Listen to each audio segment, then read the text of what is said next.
The symptoms that you saw, Donald, He died within, I'd say, approximately 5 minutes. He had respiratory shutdown. describe that. He was on a mist of some kind from respiratory.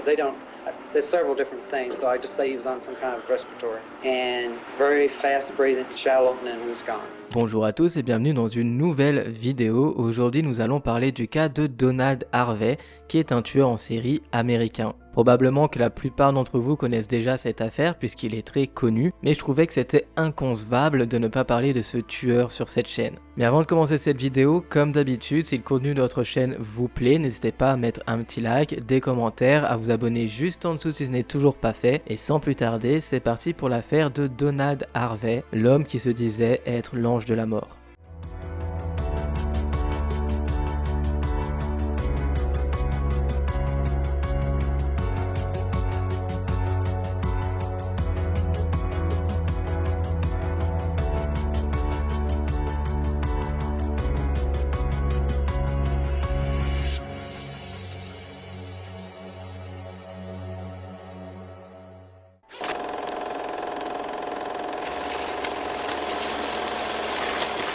Donald Harvey est né dans le comté de Butler, dans l'Ohio, le 15 avril 1952. Peu de temps après sa naissance, ses parents ont choisi de déménager à Booneville, dans le Kentucky. Booneville est une toute petite ville qui est nichée sur le versant est des montagnes des Appalaches et semble être idyllique pour y mener une toute petite vie tranquille. Malheureusement, les parents de Donald ne s'entendaient pas tant que ça, ils se disputaient régulièrement, provoquant même une fois une séparation qui n'a duré que quelques mois avant qu'ils ne décident finalement de revenir l'un vers l'autre. La famille Harvey, en plus d'avoir des liens dysfonctionnels, était très pauvre et ont dû élever le petit Donald du mieux qu'ils le pouvaient avec les moyens du bord. Donald était régulièrement babysitté par ses grands-parents ou encore par ses voisins, ce qui revenait donc bien moins cher que de prendre une nounou. Le père de Donald n'était pas très présent au domicile en plus de consommer beaucoup d'alcool, et sa mère, Goldie Harvey, fréquentait d'autres hommes qu'elle ramenait chez elle. Le petit Donald était souvent laissé seul, pouvant parfois se sentir rejeté par ses propres parents. Martha Turner, qui était la directrice de l'école primaire où Donald était scolarisé durant 8 années, a décrit le petit garçon comme un enfant très spécial à ses yeux. Il était toujours propre sur lui, bien habillé, heureux, sociable, le genre de petit garçon que tout le monde adore. Toutefois, ce n'était pas du tout l'avis de ses camarades, qui le trouvaient bien au contraire très solitaire et qui n'était jamais présent lors des activités, préférant plutôt rester seul à lire des livres. Malheureusement, dès l'âge de 3 ans et demi, Donald aurait subi régulièrement des abus sexuels de la part de son oncle qui avait 9 ans de plus que lui. Mais ce n'est pas tout, puisqu'il semblerait qu'un voisin, dès l'année 1957, nommé Dan Thomas, abusait également du petit garçon alors âgé de 5 ans. Dan Thomas donnait de l'argent à Donald en échange de relations sexuelles et ce durant de longues années. Ces abus ont duré jusqu'à ce que Donald Harvey ne soit âgé de 20 ans, provoquant alors en lui un mélange d'émotions, de dégoût, d'incompréhension et de peur. Lorsque Donald est entré au lycée en 1968, il obtenait de bonnes notes sans fournir trop d'efforts, ce qui peut être clairement un avantage, mais l'adolescent s'ennuyait profondément. De ce fait, il a décidé de quitter le lycée sans d'objectif précis une fois qu'il était déscolarisé. Il a alors pris la décision de déménager dans la ville de Cincinnati, dans l'Ohio, où il s'est trouvé un emploi dans une usine.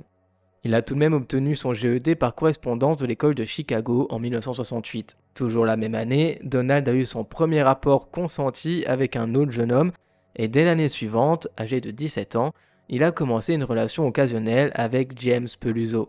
Cette relation épisodique a duré presque 15 ans, et on en reparlera bien plus loin dans cette affaire, donc souvenez-vous bien de son nom, James Peluso.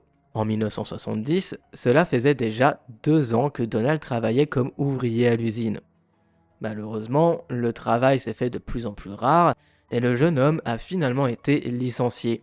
À peine quelques jours plus tard, c'est sa mère qui l'a appelé pour lui demander de se rendre dans le Kentucky au plus vite, pour rendre visite à son grand-père qui est malade et qui avait récemment été admis à l'hôpital. Donald, sans aucune hésitation, a accepté et s'est dirigé vers l'hôpital Marymount de London, dans le Kentucky. Personne ne le savait à l'époque, mais ce voyage allait se révéler être le début de son errance meurtrière.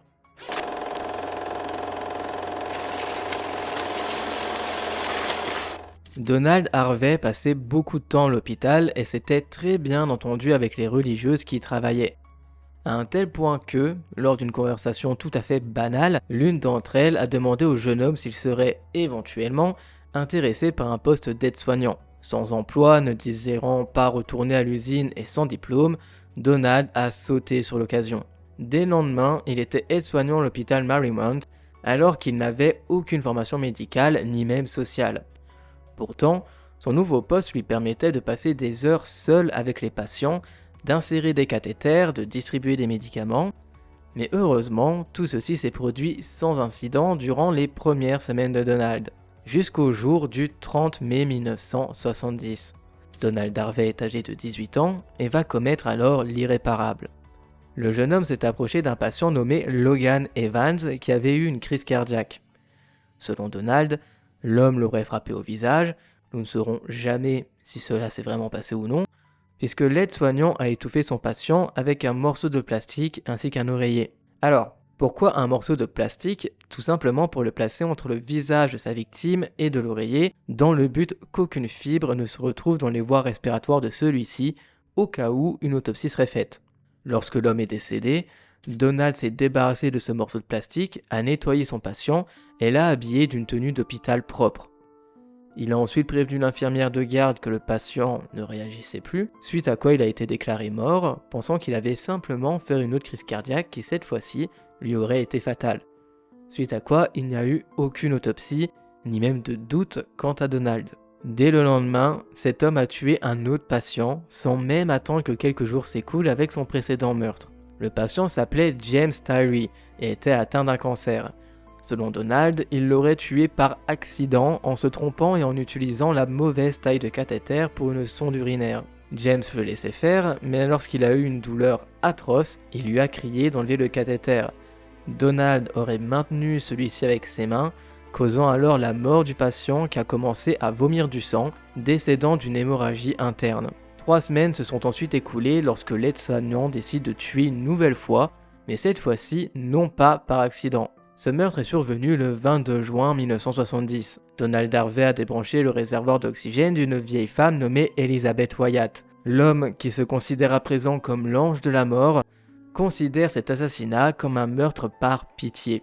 Selon lui, il savait que cette femme priait pour mourir, alors il a baissé son approvisionnement en oxygène au maximum, et c'est une infirmière qui a trouvé Elizabeth Wyatt décédée à peine 4 heures plus tard.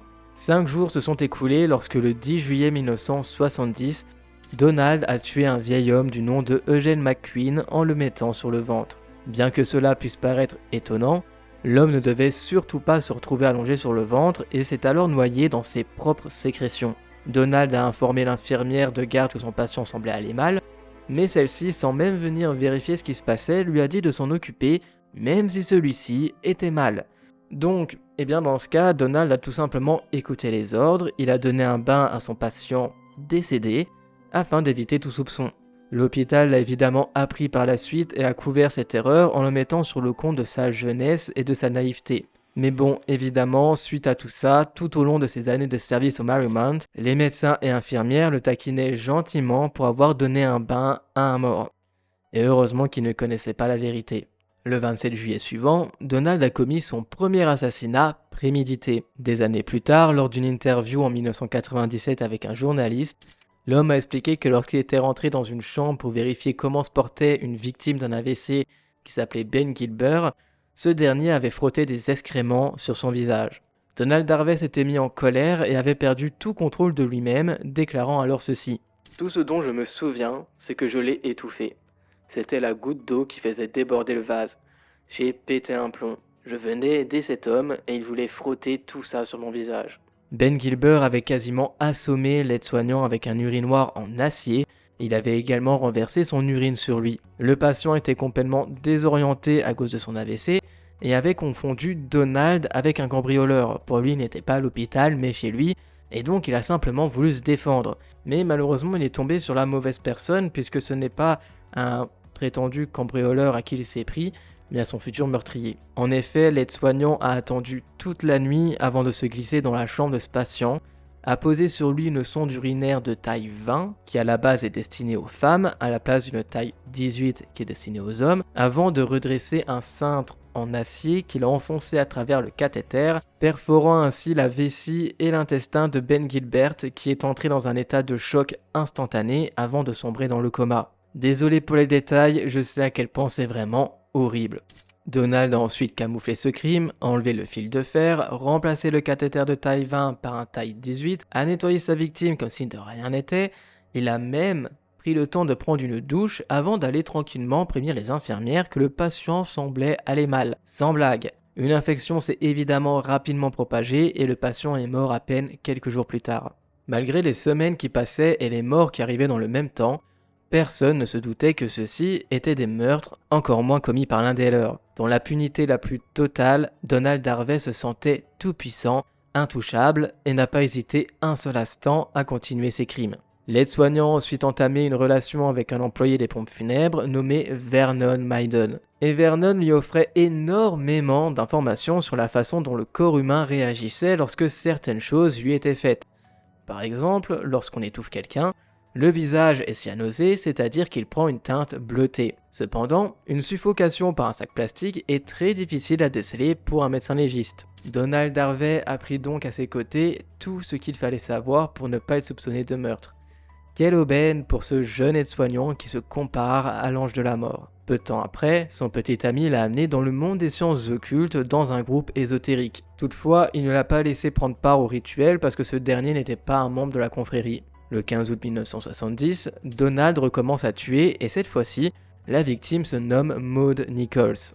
Il a tué la vieille femme avec une bonbonne d'oxygène défectueuse, selon lui, encore une fois pour aider cette pauvre femme. Cette dernière aurait été envoyée à l'hôpital dans un état de santé grave, avec des escarres si infectés que des asticots grouillaient dans les plaies. Bref, ce n'est vraiment pas joli à entendre toute cette affaire. Et malheureusement, ça ne s'est pas arrêté là, puisque Donald Harvey a encore tué 3 autres patients jusqu'au mois de janvier 1971. Lors de ce fameux mois de janvier, sa relation avec Vernon Maiden a commencé à se dégrader pour son plus grand malheur.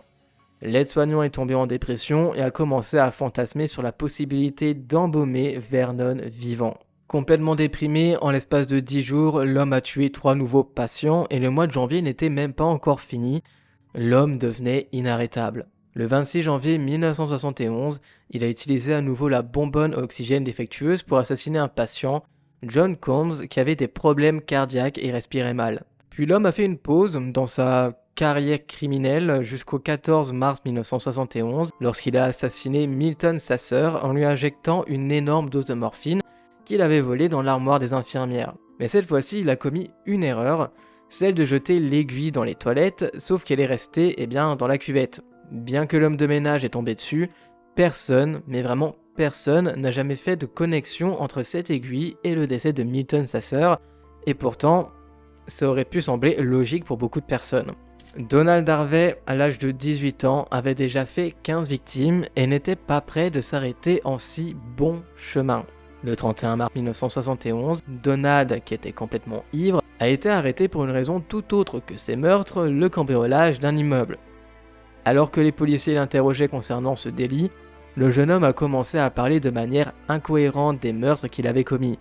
Les policiers, qui étaient évidemment étonnés de toutes ces déclarations qui n'avaient absolument aucun rapport avec la raison pour laquelle il l'avait arrêté, l'ont interrogé longuement sur ces fameux crimes, mais ils ont malheureusement été incapables de trouver la moindre preuve qu'il avait bien commis ces meurtres.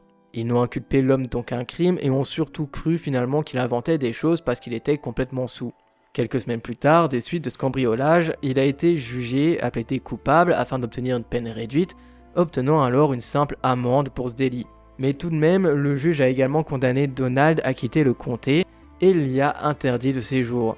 Le jeune homme a alors dû quitter son emploi, a déménagé et trouver un nouveau travail. Peu de temps après, Donald a eu une relation avec une femme, cette fois-ci sa première relation hétérosexuelle d'ailleurs, une femme qui s'appelle Ruth Ann Hodge, qui est la fille de la famille chez qui il séjournait à Frankfort dans le Kentucky, pendant qu'il était en train de postuler à des emplois. Selon Donald, ils étaient complètement sous ce soir-là, raison pour laquelle il aurait d'ailleurs eu des rapports sexuels avec elle, mais c'est la chose à laquelle il ne s'attendait pas, et elle non plus je suppose, c'est que ça a conduit à un accouchement 9 mois plus tard de Ruth Ann Hodge qui a eu un fils qu'elle a d'ailleurs nommé Donald, tout comme son papa tueur en série. Mais évidemment ça, elle ne le savait pas. Un petit peu plus tard, le 16 juin 1971, contre toute attente, le jeune homme s'est engagé dans la US Air Force. À la fin de cette même année, toujours très déprimé, il a tenté de se suicider pour la deuxième fois cette année-là en tentant une overdose. Une enquête a évidemment été menée par l'armée sur son geste et il a dû quitter son travail le 9 mars 1972. Un fait tout de même intéressant étant que son dossier ne spécifiait aucun motif précis pour sa décharge, autre que raison médicale. Toutefois, l'enquête menée sur sa tentative de suicide avait permis à ses supérieurs hiérarchiques d'apprendre qu'il avait été arrêté et soupçonné de meurtre par la police du comté de Laurel dans le Kentucky. Après avoir quitté l'armée, Donald a alors pu être traité pour une grave dépression. En juillet 1972, il a demandé de son plein gré à être interné au centre médical des anciens combattants de Lexington dans le Kentucky. Il est resté dans le service psychiatrique jusqu'au 25 août, mais a de nouveau été amené de son plein gré encore une fois, quelques semaines plus tard. Après une tentative de suicide ratée à l'hôpital, suite à une dispute grave avec sa famille, Donald a été placé sur surveillance et durant les semaines qui ont suivi, il a reçu de nombreux traitements par électrochoc. Ça me choque encore de le dire, mais malheureusement c'est vrai qu'à l'époque on traitait souvent la dépression avec des électrochocs, qui est un traitement vraiment barbare. Le 12 octobre 1972, Donald Harvey a enfin pu sortir de l'hôpital. Mais par la suite, sa mère a fini par accuser ce fameux hôpital d'avoir libéré son fils trop rapidement, puisque celui-ci n'aurait montré aucun signe d'amélioration depuis son admission. Donald, qui n'était âgé que de 19 ans, a passé les mois qui ont suivi à faire de son mieux pour tenter de s'en sortir et de reprendre sa vie en main. Au bout d'un certain temps, il a réussi à se trouver un emploi en tant qu'aide-soignant à temps partiel, et au mois de juin 1973, il s'est trouvé un deuxième poste d'aide-soignant. Donald a gardé ses deux emplois jusqu'en août 1974, où il a obtenu un poste d'opérateur téléphonique avant de changer encore une fois lorsqu'il a été embauché comme employé de bureau dans un hôpital. L'homme a déclaré par la suite qu'il aurait selon lui été capable de contrôler son envie de tuer pendant ce laps de temps, mais pour d'autres, cette pause est surtout expliquée par le fait qu'il n'avait pas accès aux patients avec la même facilité qu'à l'hôpital Marymount, ce qui pourrait expliquer également pourquoi il a si souvent changé d'emploi durant cette période. Trop peu d'occasions se présentaient à lui pour assassiner une victime sans se faire avoir, et il n'avait pas encore assez confiance en lui pour tuer dans un autre endroit que celui où il a commencé à les commettre. Durant la même période, il a entamé une relation avec un certain Russell Addison, avec qui il a vécu pendant 10 mois. Peu de temps après, Donald a débuté une autre relation intermittente durant 5 ans avec Ken Estes. Lors du mois de septembre de l'année 1975, Donald Harvey a pris la décision de retourner finalement à Cincinnati, dans l'Ohio. Quelques semaines plus tard, il s'est trouvé un emploi de nuit dans l'hôpital des anciens combattants de Cincinnati, et à ce nouveau poste, ses fonctions étaient diverses et variées pour son plus grand bonheur, pouvant effectuer plusieurs tâches différentes selon l'endroit où l'on avait besoin de lui. De ce fait, il a travaillé comme assistant de soins, infirmier, homme d'entretien, technicien en charge des cathéters cardiaques et assistant d'autopsie. Le jeune homme avait atteint l'âge de 23 ans et venait de trouver son prochain sanctuaire pour commettre tous ses crimes. Comme il travaillait de nuit, il était souvent seul et avait un accès illimité à presque tous les secteurs de l'hôpital. En septembre 1975, Donald Harvey a repris ses anciennes habitudes, a réduit le débit d'oxygène du patient Joseph Harris, ce qui l'a tué. Entre septembre et décembre 1975, 4 patients sont morts dans le service de Donald Harvey. Au cours des 10 années qui ont suivi, l'aide-soignant a tué au minimum 15 patients. Et en étant complètement obsédé par ces derniers, il tenait un journal précis relevant de chacun de ses crimes, prenant des notes sur chacune de ses victimes, détaillant comment il les avait tués. Et ce qui suit est horrible, que ce soit en appuyant un sac plastique et une serviette humide sur leur bouche et leur nez, en insérant de la morora dans leur nourriture, en ajoutant de l'arsenic ou du cyanure dans le jus d'orange, dans une intraveineuse ou encore directement dans les fesses d'un patient, tout y était. Un journal macabre comme on ne devrait jamais en voir. Pendant toutes ces années, Donald Harvey améliorait petit à petit ses techniques de meurtre en étudiant les revues médicales à la recherche de conseils sur la façon de dissimuler ses crimes.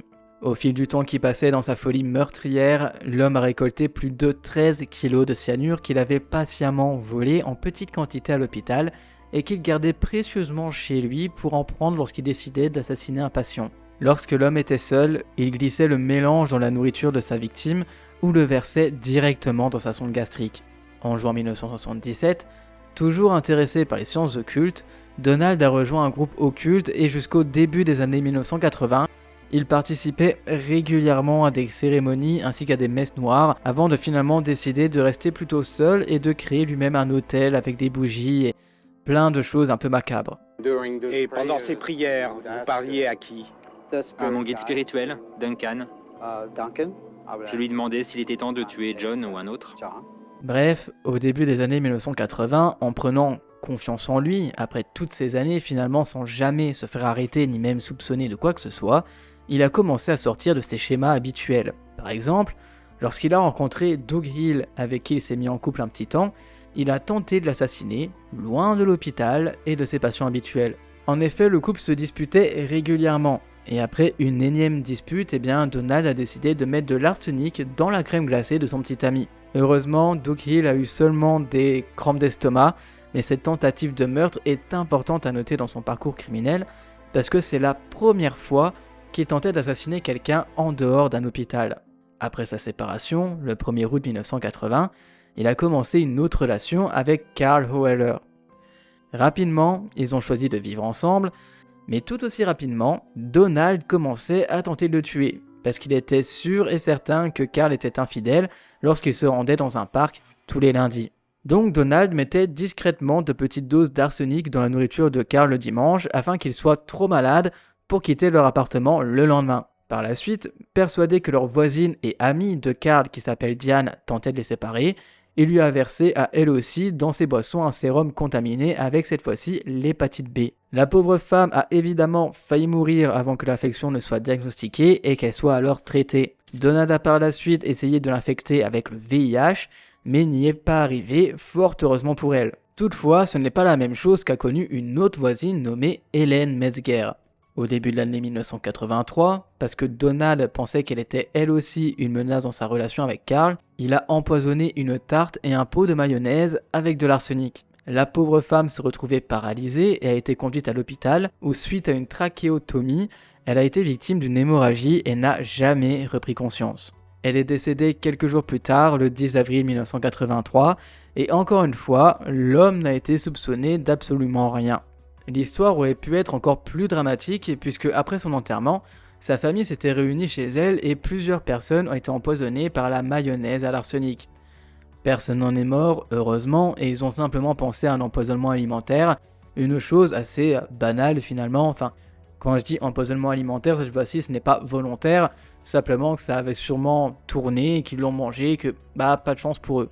Quelques jours plus tard, Donald s'est embrouillé avec les parents de son petit ami, Carl, et a commencé alors à empoisonner leur nourriture avec de l'arsenic. Le 1er mai 1983, le père de Carl, qui s'appelait Henry, a été victime d'un AVC suite à tous ces empoisonnements et a été admis à l'hôpital Providence. Donald lui rendait bien évidemment visite et empoisonnait allègrement son pudding avec de l'arsenic. Ce dernier est alors décédé le soir même. Pour autant, l'aide-soignant ne voulait pas s'arrêter là et a continué d'empoisonner la mère de Carl, Margaret, par petites doses durant plusieurs mois, mais n'a pas réussi à la tuer, heureusement pour elle encore une fois. Cependant, il a tout de même fini par tuer le beau-frère de Carl qui s'appelait Howard Vetter, selon lui accidentellement, puisque Donald Harvey avait utilisé de l'alcool à bois pour enlever des étiquettes adhésives et avait laissé la solution dans une bouteille de vodka qu'il a laissée tout simplement avec l'alcool. Carl a alors utilisé la mauvaise bouteille et a servi à son beau-frère quelques verres, qui, ce dernier, est tombé malade et au bout d'une semaine est mort d'une crise cardiaque. Selon Donald, cette fois-ci c'est un accident, mais potentiellement c'était peut-être voulu, on ne le saura jamais. En janvier 1984, Carl a rompu avec Donald et lui a demandé de quitter son appartement. Ne supportant pas d'être rejeté par l'homme qu'il aimait tant, au point de vouloir tuer toute sa famille, il a passé les 2 années suivantes à essayer de tuer Carl en l'empoisonnant et même de tuer une amie de ses amis pour se venger. Heureusement, aucun d'entre eux n'est décédé, mais Carl s'est tout de même retrouvé à l'hôpital à cause de tous ces empoisonnements. Le 19 septembre 1984, Donald Harvey aurait accidentellement tué un patient. Hiram profite en se trompant dans sa dose d'héparine. Le 9 novembre suivant, il a tué cette fois-ci quelqu'un qu'il connaissait bien, son ex-petit ami dont je vous ai dit de retenir son nom bien plus tôt dans la vidéo, qui s'appelait James Peluso, parce qu'il lui avait demandé de l'aider à partir si jamais il devenait incapable de s'occuper lui-même. Bref, en gros, cette fois-ci, un suicide assisté. Mais bon, ceci est illégal aux États-Unis, il me semble, ou du moins à l'époque c'était complètement illégal, et Donald lui a alors donné un pudding empoisonné à l'arsenic, le rendant malade, mourant quelques temps plus tard à l'hôpital. Le 18 mars 1985, il s'en est pris cette fois-ci à Edward Wilson, un voisin, parce que selon lui, il voulait protéger Carl, son ex-petit ami qu'il a tenté de tuer pendant 2 ans après leur séparation. Tout est tout à fait logique. Pour la petite histoire, Edward pensait que Carl ne payait pas toutes ses charges de copropriété et avait l'intention de le dénoncer au propriétaire, alors Donald l'a tout simplement empoisonné. Problème, solution. Quelques jours plus tard, c'est assez ironique, mais Donald Harvey a été promu au garde superviseur de la morgue, puisque c'est vrai que cet homme faisait un merveilleux travail, il n'a jamais eu de mort entre les mains, bref, ils lui ont donc offert une promotion. Quelques mois se sont écoulés lorsque le 18 juillet 1985, des agents de sécurité ont trouvé que l'homme agissait de façon suspecte et ont donc décidé de fouiller le sac de sport qu'il transportait. Et ils ont eu là alors une très bonne idée. À l'intérieur du sac, les agents ont découvert un pistolet de calibre 38, des aiguilles hypodermiques, des ciseaux chirurgicaux, des gants, une cuillère à cocaïne, divers documents médicaux, 2 livres occultes et une biographie du tueur en série Charles Sobrage, qui d'ailleurs est français et que je vous mets juste ici, nous l'avons traité il n'y a pas si longtemps. Bref, avec tout ça on peut se dire que peut-être il va faire un petit tour en prison, ou du moins avoir une petite condamnation, se faire virer, avoir des conséquences assez lourdes tout de même. Mais pas du tout. Absolument pas, Donald n'a reçu qu'une amende de $50 pour port d'une arme à feu sur une propriété fédérale, et ses employeurs lui ont laissé le choix entre soit tu démissionnes et on oublie toute cette affaire, soit tu es licencié pour faute grave. Alors l'homme a évidemment démissionné, et en plus comme ça, eh bien rien n'est jamais apparu sur son dossier. 7 mois plus tard, le 24 février 1986, l'homme a de nouveau trouvé un poste dans un hôpital du coin en tant qu'aide-soignant à temps partiel. Ses nouveaux employeurs ignoraient évidemment l'accident qui avait eu lieu à l'hôpital des anciens combattants, et son dossier professionnel était impeccable. Rapidement, l'homme a gagné la confiance de ses supérieurs et a obtenu un poste à temps plein, lui offrant alors l'opportunité de retourner dans sa petite routine d'aide-soignant meurtrier. Au cours des 13 mois qui ont suivi, il a assassiné 38 patients. 38. Que ce soit en débranchant le générateur d'oxygène, en étouffant ses victimes, en injectant de l'air dans les veines ou encore en les empoisonnant, c'est 38 personnes qui ont perdu la vie par les mains de ce bourreau. Évidemment, 38, ce n'est pas le nombre total de ces meurtres, c'est ceux qu'il a commis à cet endroit-là pour le moment. C'est tout. C'est affolant parce qu'il y en a énormément avant et il y en a encore après.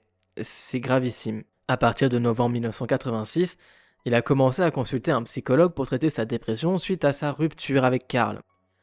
Peu de temps après, il a fait une tentative de suicide en commettant volontairement un accident de la route alors qu'il était en voiture. Déçu de cet accident, Donald n'est pas mort, loin de là, il a simplement été blessé à la tête. Les rituels occultes que pratiquait le jeune homme se faisaient de plus en plus réguliers.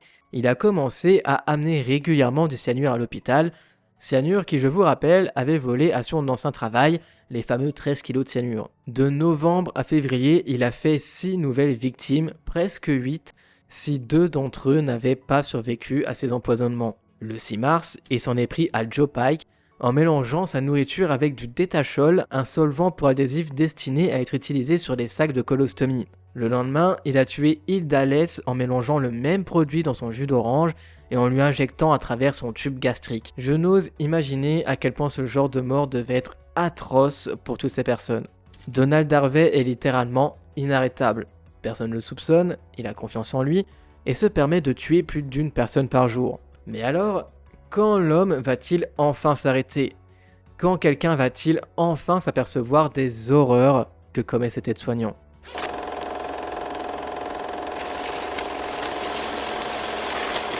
Le même jour, soit le 7 mars, Donald a assassiné John Powell, un patient de 44 ans, en injectant du cyanure dans son tube gastrique.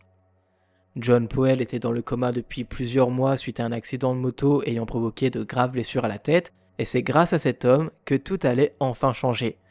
Sans qu'il le sache, après un nombre inimaginable de meurtres commis des mains de l'aide-soignant, eh bien, grâce à sa mort, il allait pouvoir sauver sûrement des dizaines, des vingtaines de patients qui allaient sûrement mourir des mains de l'homme. Très rapidement, cette fois-ci, une autopsie a été ordonnée, et dès le lendemain, elle a été menée par le docteur Lee Lehman qui avait des connaissances en biochimie, ce qui a été un atout considérable.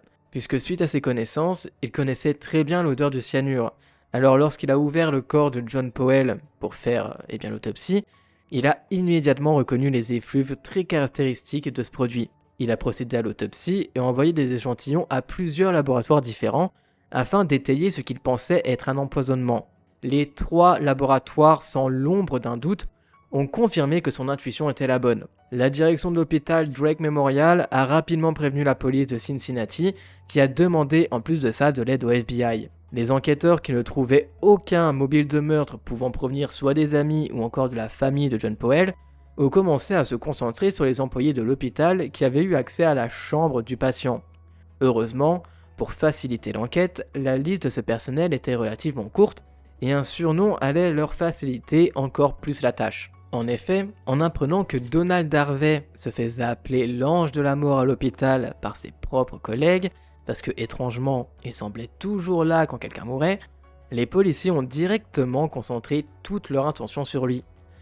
Il était calme et poli, mais les enquêteurs se demandaient pourquoi il avait quitté l'hôpital des vétérans, qui était tout de même un hôpital assez renommé, en plus il avait eu une promotion, il était bien placé, pourquoi l'aurait-il quitté ?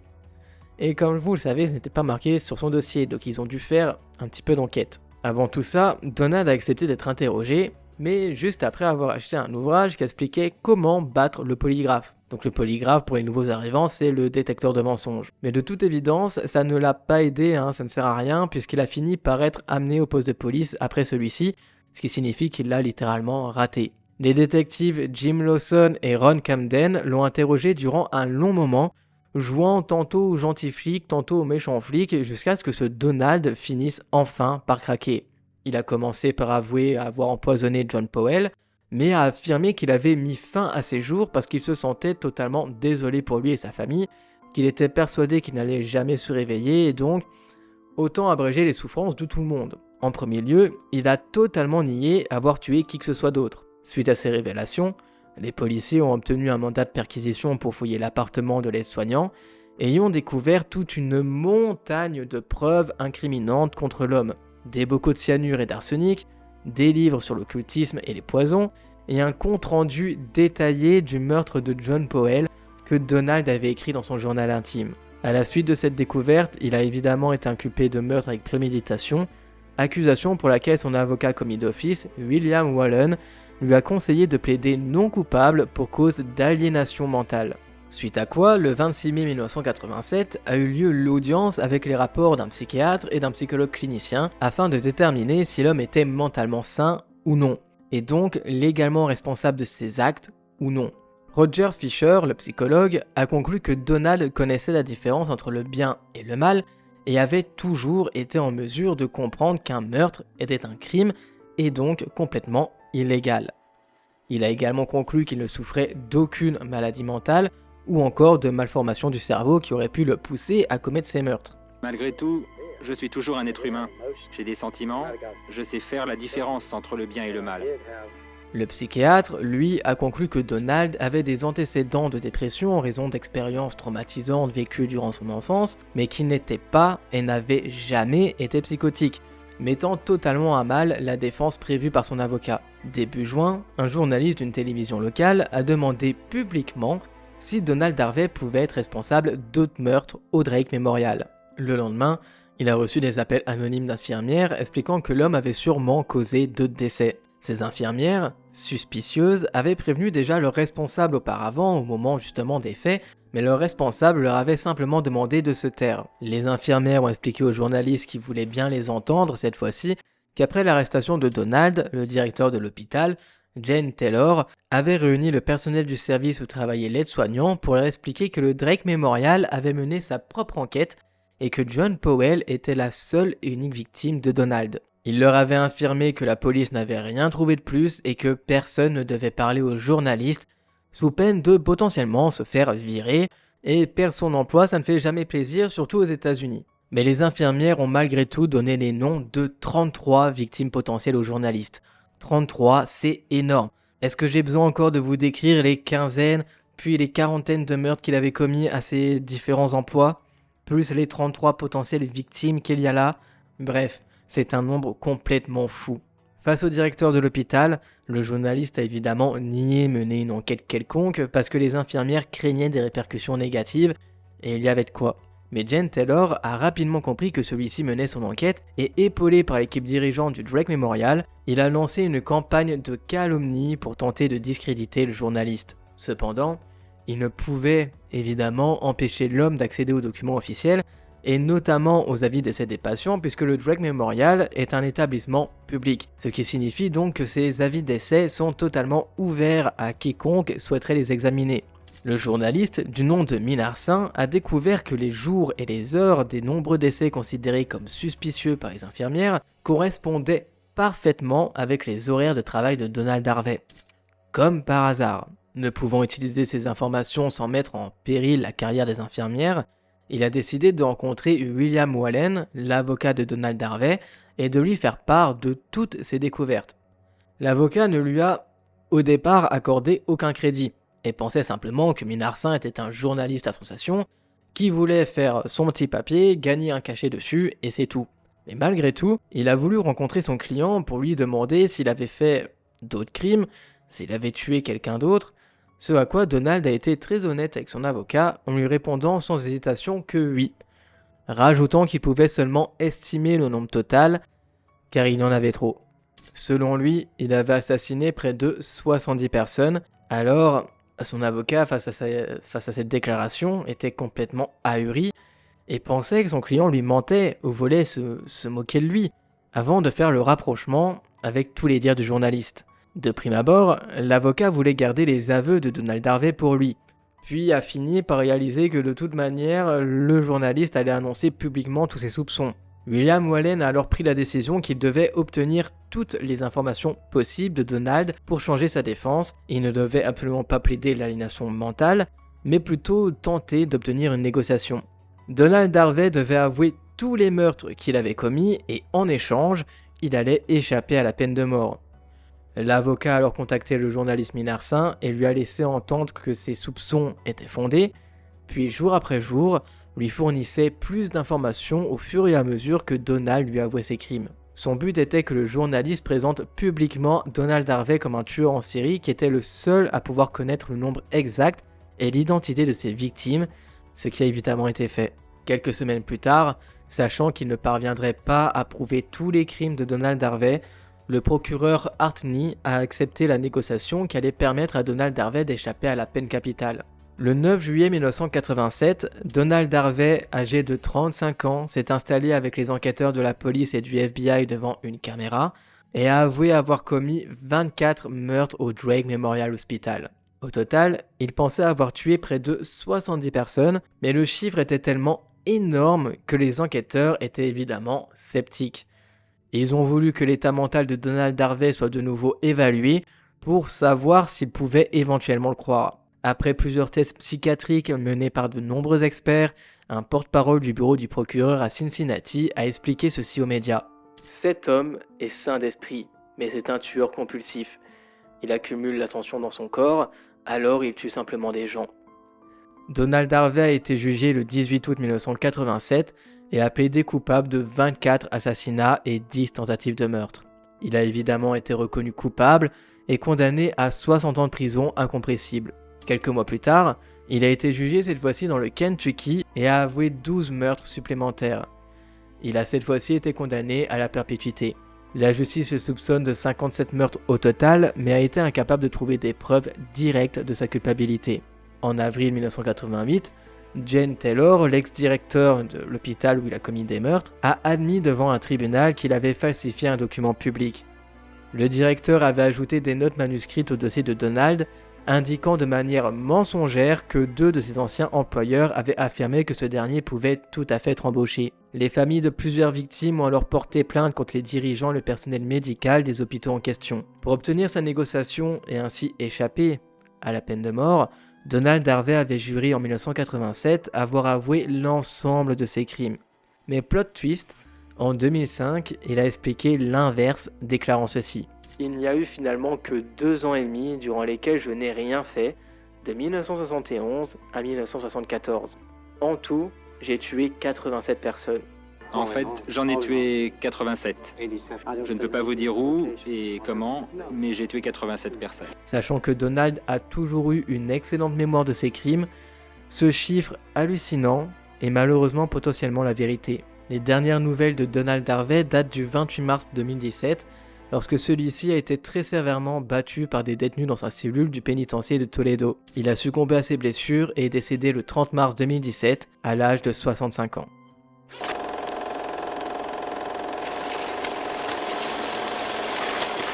Wow, et bien c'est donc tout pour l'affaire de Donald Harvey et j'espère que cette affaire vous aura intrigué et plu. J'ai volontairement skippé énormément de meurtres, énormément de détails, parce qu'il y a des sites où tout est détaillé, les dates, les victimes, leurs prénoms, tout, mais je ne voulais pas vous faire une liste des personnes qui ont perdu la vie dans les mains de Donald Harvey, puisque déjà, selon lui, il en a 84, ce qui est énorme, et ça aurait fait une vidéo de 2 heures juste pour vous lister. Je trouvais que ça n'avait pas vraiment sens, et beaucoup m'ont dit que parfois dans de longues vidéos, je donne un petit peu trop de détails, mais j'espère en tout cas que vous avez obtenu toutes les informations que vous désiriez savoir concernant ce meurtrier. Cet homme, qui se pensait être l'ange de la mort, qui était un aide-soignant, était visiblement surtout un aide mourant, puisqu'il aidait surtout ses patients à mourir, et aider est un bien grand mot puisque je doute que ces personnes lui avaient demandé une quelconque aide. Sûrement à cause de son enfant, celui-ci devait enfin se trouver tout puissant, sûrement aussi respecté d'avoir le choix entre la vie et la mort de telle ou telle personne. Donc bref, en tout cas, j'espère que vous me direz ce que vous pensez de cette affaire dans les commentaires. Pour ceux qui connaissaient déjà cette affaire, j'en suis sincèrement désolé, mais je ne peux pas toujours faire que des affaires inconnues. Et lorsque je traite de tueurs en série, il y a évidemment de grandes chances pour qu'elle ait déjà été traitée sur d'autres chaînes. Évidemment, quand ce genre d'affaires ont déjà été traitées par d'autres youtubeurs, généralement, je fais en sorte d'attendre quelques mois avant de la traiter. Mais en tout cas, j'espère que ma version vous aura plu et qu'elle a pu potentiellement vous apporter de détails que vous n'avez peut-être pas encore entendus.